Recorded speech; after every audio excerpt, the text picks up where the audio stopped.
నమస్తే. ఈరోజు మనం ఒక అద్భుతమైన అంశం గురించి మాట్లాడుకోబోతున్నాం. రోజంతా మనం పనిచేసిన తర్వాత ఇల్లు ఎలా శుభ్రం చేసుకుంటామో మన మెదడు కూడా అంతేనండి. తనలోని విషపూరితమైన జీవక్రియ వ్యర్థాలను అది ఎలా కడిగేసుకుంటుందనే ఆసక్తికరమైన మెకానిజం గురించి ఈ విశ్లేషణలో మనం వివరంగా తెలుసుకుందాం. పదండి, డైరెక్ట్గా టాపిక్లోకి వెళ్ళిపోదాం. అసలు మన మెదడులోని చెత్త ఎక్కడికి వెళుతుంది? ఎప్పుడైనా ఆలోచించారా? సాధారణంగా మన శరీరంలో వ్యర్థాలను తొలగించడానికి లింఫాటిక్ సిస్టమ్ అని ఒక ప్రత్యేకమైన వ్యవస్థ ఉంటుంది. కానీ మన బ్రెయిన్కు ఒక గట్టి ప్రహరీ గోడలాంటి బ్లడ్ బ్రెయిన్ బ్యారియర్ ఉంటుంది. కాబట్టి శరీరంలోని సాధారణ వ్యవస్థను ఇది దాటవేస్తుంది. మరి మెదడు తన చెత్తను ఎలా బయటపడేస్తుంది? నిజానికి సైన్స్ కూడా చాలా కాలం పాటు ఈ ప్రశ్న దగ్గర తలగోక్కుంది. ఈరోజు మనం చూసే ఎజెండా ఇదే. ముందుగా మెదడులోని విషవ్యర్థాల గురించి, ఆ తర్వాత గ్లింఫాటిక్ సిస్టమ్ అంటే ఏంటి, న్యూరాన్లు పంపుల్లా ఎలా పనిచేస్తాయి, ప్రాచీన వైద్యంలో ఏముంది, అండ్ ఫైనల్గా మన బ్రెయిన్ని మనం ఎలా ఆప్టిమైజ్ చేసుకోవాలి, ఇవన్నీ చూసేద్దాం.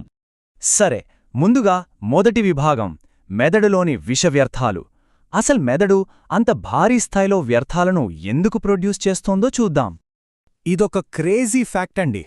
మన శరీర బరువులో మెదడు కేవలం 2% ఉంటుంది. కాని మన బాడీలోని మొత్తం శక్తిలో ఏకంగా 20% అదే లాగేసుకుంటుంది. ఒక చిన్న ఇంజిన్కి విపరీతమైన పవర్ ఇస్తే ఎలా ఉంటుందో అలా అన్మాట. ఈ విపరీతమైన ఎనర్జీ వాడకం వల్లే అమిలాయిడ్ బీటా ప్రోటీన్ల లాంటి డేంజరస్ ఉప ఉత్పత్తులు నిరంతరం పుట్టుకొస్తూనే ఉంటాయి. ఇక రెండవ విభాగం గ్లింఫాటిక్ సిస్టమ్ పరిచయం. మరి ఇంత భారీ వ్యర్థాలను మెదడు ఎలా మేనేజ్ చేస్తుంది? ఇక్కడే అసలు మ్యాజిక్ ఉంది. మన బ్రెయిన్లో ఒక హిడెన్ నెట్వర్క్ ఉందండి. అదే గ్లింఫాటిక్ సిస్టమ్. 2012లో యూనివర్సిటీ ఆఫ్ రొచెస్టర్ వాళ్ళు దీన్ని కనుక్కున్నారు. ఈ సిస్టమ్ ఏం చేస్తుందంటే సెరిబ్రోస్పైనల్ ఫ్లూయిడ్, అదేనండి మన బ్రెయిన్లో ఉండే ద్రవాన్ని వాడి ఈ విషపూరిత ప్రోటీన్లను వాష్ చేసి బయటకు పంపిస్తుంది. మన నాడీ వ్యవస్థ దీర్ఘకాలంగా హెల్తీగా ఉండాలంటే ఈ క్లీనింగ్ ప్రాసెస్ చాలా ముఖ్యం. ఇది ఖచ్చితంగా ఎలా జరుగుతుందంటే, ఫస్ట్ ఈ సెరిబ్రోస్పైనల్ ద్రవం లోపలికి ఎంటర్ అవుతుంది. సెకండ్ స్టెప్లో AQP4 అనే ఛానల్స్ ఈ ద్రవాన్ని లోపలికి గట్టిగా నెట్టి వ్యర్థాలతో మిక్స్ అయ్యేలా చేస్తాయి. ఇక థర్డ్ స్టెప్లో అదంతా కలిసి బయటకొచ్చి లివర్లో నాశనమైపోతుంది. దీన్ని బట్టి చూస్తే మనం నిద్రపోతున్నప్పుడు బాడీ సైలెంట్గా ఉంటుంది, కానీ మన బ్రెయిన్ లోపల మాత్రం ఒక పెద్ద యాక్టివ్ ప్లంబింగ్ ఆపరేషనే జరుగుతుందన్నమాట. ఇక్కడ ఈ AQP4 వాటర్ ఛానల్స్ అనేవి చాలా పర్ఫెక్ట్గా అలైన్ అయి ఉండాలి. అలా ఉంటేనే వ్యర్థాలు ఎక్కడ ఆగకుండా క్లీన్ అయిపోతాయి. ఒకవేళ ఇక్కడ ఏమైనా తేడా వస్తే ఆ చెత్తంతా, ముఖ్యంగా అమలాయిడ్ బీటా బ్రెయిన్లోనే ఉండిపోయి పేరుకుపోతుంది. అల్జీమర్స్ లాంటి భయంకరమైన వ్యాధులకు అసలు కారణం ఇదేనని సైంటిస్టులు కనుక్కున్నారు. ముందుకు వెళ్దాం. మూడవ విభాగం, సూక్ష్మ పంపులుగా న్యూరాన్లు. ఇంత దట్టమైన మెదడు కణజాలంలో ద్రవాన్ని తోసే మోటార్ ఎక్కడుంటుంది? ఈ ప్రశ్నకు సమాధానం మిమ్మల్ని ఆశ్చర్యపరుస్తుంది. 2024లో వాషింగ్టన్ యూనివర్సిటీ వాళ్ళు ఒక మైండ్ బ్లోయింగ్ విషయాన్ని కనుక్కున్నారు. మన బ్రెయిన్లో ఉండే న్యూరాన్స్ అంటే నరాల కణాలు నిద్రలో ఒక కోఆర్డినేటెడ్ రిథమిక్ వేవ్స్ని క్రియేట్ చేస్తాయట. అంటే ఇవి అక్షరాల చిన్న పంపుల్లా పనిచేసి ఆ ద్రవాన్ని ముందుకు నెడతాయి. నమ్మశక్యంగా లేదు కదా? దీని గురించి డాక్టర్ లీఫెంగ్ ఒక సూపర్ ఎగ్జాంపుల్ చెప్పారు. మనం ఇంట్లో గిన్నెలు ఎలా కడుగుతాం?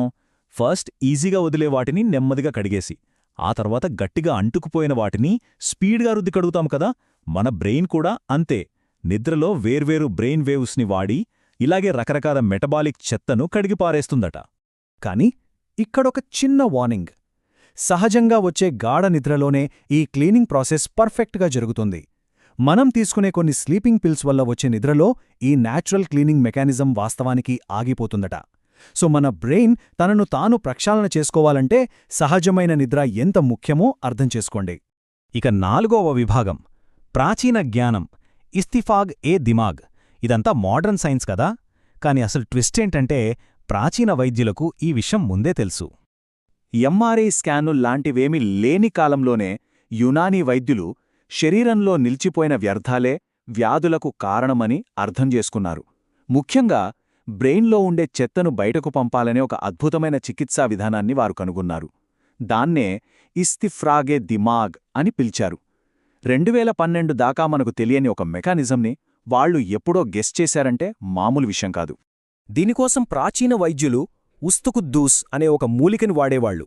దీన్ని సింపుల్గా బ్రెయిన్ చేపురు అని పిలిచేవాళ్లు. మెదడును శుభ్రం చెయ్యడానికి వాళ్లు వాడిన విధానం చూస్తుంటే ప్రాచీన వైద్య విజ్ఞానానికి నేటి మోడర్న్ న్యూరోబయాలజీకి ఎంత అద్భుతమైన కనెక్షన్ ఉందో స్పష్టంగా అర్థమవుతుంది. ఫైనలీ 5వ విభాగం బ్రెయిన్ వాష్ సైకిల్స్ ఆప్టిమైజేషన్.